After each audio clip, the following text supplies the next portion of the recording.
No, Donald Trump isn't using the FCC to clamp down on free speech, but he is using his authority as the President of the United States to clamp down on the enemies of the people by making moves, and I would imagine in the very near future we're going to be seeing something in the realm of designating Antifa, long overdue in my estimation, as a terrorist organization, because if you take a look at the FBI's definition, it absolutely fits every single criteria, and even though they've been relatively quiet in recent years, that still doesn't matter. It doesn't change the reality that Antifa is a terrorist organization. And why do I start a video about Ghost of Yotei with this proclamation? Well, I mean, follows on with earlier this week, interestingly enough, they decided to release a trailer. Okay, they released a trailer, The Thousand Blades or something like that, and did a video on it, and yeah, it ended up getting ratioed into the ground. The trailer, not my video. And it was interesting how PlayStation and Sucker Punch just so happened to skip out on Twitter posting that trailer for a few hours. They would eventually rectify the situation, but they also, just recently, the 18th, okay, so on Thursday, they dropped another trailer. There's no gameplay in this one. Well, hell, there was barely any gameplay the one earlier in the week, but they decided to simultaneously release on every platform this trailer, and well, as you can see, even though, and in the case of Yellow Flash, PlayStation hid my comment on their new Ghost of Yotei trailer, RIP Charlie Kirk, very interesting. The replies, at least on the Twitter side of life, I can imagine this one's also getting ratioed into the ground. It's all about a certain voice actor, and her proclamation that she's a part of a terrorist organization, huh? That's kind of interesting. All the way down, I'm so Antifa, so's my wife, I'm so Antifa. And then you want to couple this nonsense, even though, like, Erica herself has been awfully quiet recently. You couple this with incredibly soft pre-orders, with people on the right pissed off by Sucker Punch employees celebrated the death of Charlie Kirk, a developer that, ended up getting very stealthily fired. PlayStation and Sucker Punch have yet and probably will never address the situation directly, but there are also people that work at Sucker Punch that liked and shared and probably also had equally abhorrent takes on the situation, continue to be employed and probably have advocated both in the past, because this "I'm Antifa, so is my wife" proclamation came out July 20th, 2020. I'm sure that there are some posts and there are some mentions and there are some calls to action from other Sucker Punch employees that we will eventually see come to light before the 2nd of October when Ghost of Yotei does in fact release, that will probably make this an even more detestable game, which is why things are so hilarious when you take a look that Ghost of Yotei is not only facing a boycott, not only facing pushback from the pro-Charlie Kirk, pro-decency crowd, it's also facing boycotts from the left as well. And it's hilarious how Charlie Kirk has brought together the man spent his entire career just trying to get conversations going between people on all sides, but how his assassination has brought the left and right together on so many things, okay? Boycotting Disney and now boycotting Ghosts of Yotei.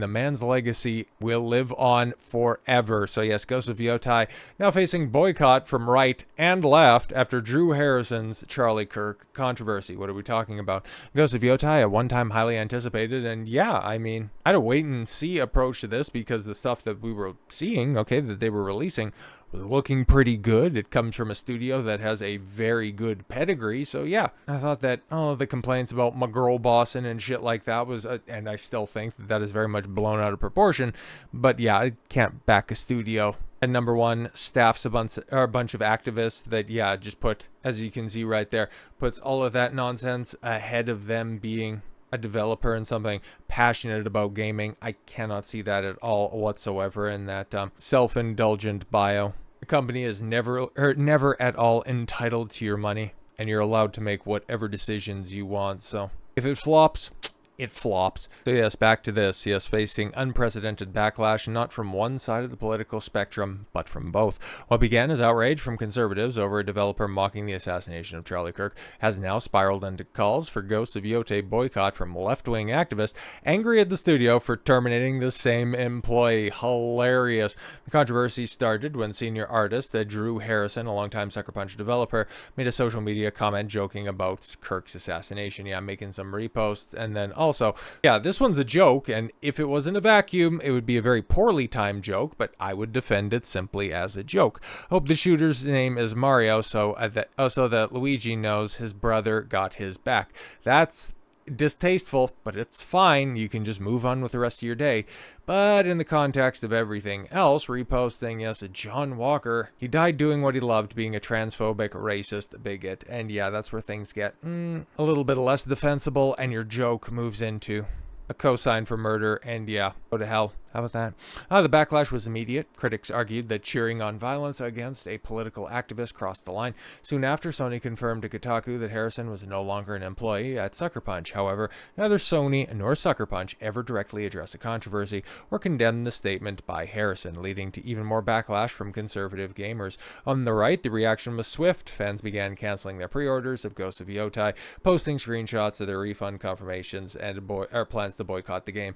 And even though I was willing at one point in time to give the game the benefit of the doubt, I never in my life would have advocated for pre-ordering this game. It's definitely one of those wait and see, slightly optimistic, but still wait and see approach. What the fuck are you pre-ordering shit like this, especially from AAA studios? Jesus. It's a digital project, or a product rather. It's never going to fucking run out. I don't know what you're doing. But anyways, and he said that they could not support a company employing somebody who celebrated, yes, Kirk's killing. For them, this was about free speech and respect for life. Many expressed their outrage that a developer felt comfortable mocking a murder victim, and AAA company was unwilling to condemn that publicly.